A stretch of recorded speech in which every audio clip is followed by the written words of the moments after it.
কুষ্টিয়ার খলিশাকুন্ডি বাজারে আজকে পেঁয়াজের দাম গিয়েছে 2500 থেকে 2700 টাকা করে। যদিও আজকে আমদানি অনেক বেশি ছিল, মনে হয়েছিল দাম কমবে, কিন্তু আসলে পেঁয়াজের দাম কমে নাই। তার কারণ কেনার জন্য অনেক ব্যাপারী ছিল। পেঁয়াজের আসলে অনেক ভালো চাহিদা আছে এখন। তাই আমি চাষি ভাইদের বলবো, আপনাদের টেনশনের কোনো কারণ নেই। পেঁয়াজের দাম এবার কম হওয়ার সম্ভাবনা খুবই কম।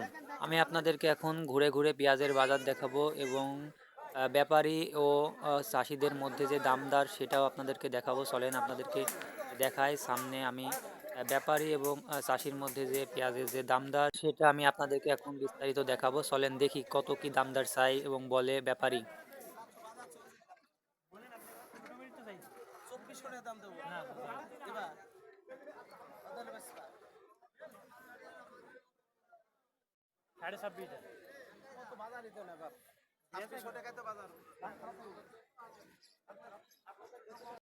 আপনারা এতক্ষণ দেখলেন চাষি এবং ব্যাপারীর মধ্যে যে পেঁয়াজের দামদার, এটা আসলে চাষি 2650 এবং ব্যাপারী বলতেছিল 2400। হ্যাঁ, এমনভাবে দামদার করে আপনার হতে পারে 2500 থেকে 2700 এর মধ্যে আজকের পেঁয়াজের বাজার গিয়েছে।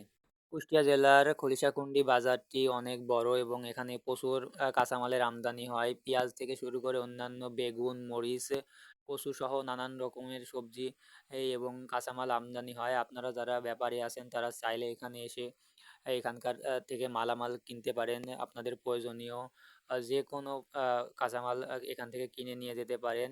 কুষ্টিয়ার খলিশাকুন্ডি কাঁচা বাজারের আপডেট জানতে অবশ্যই আমার চ্যানেলটি সাবস্ক্রাইব করে রাখবেন।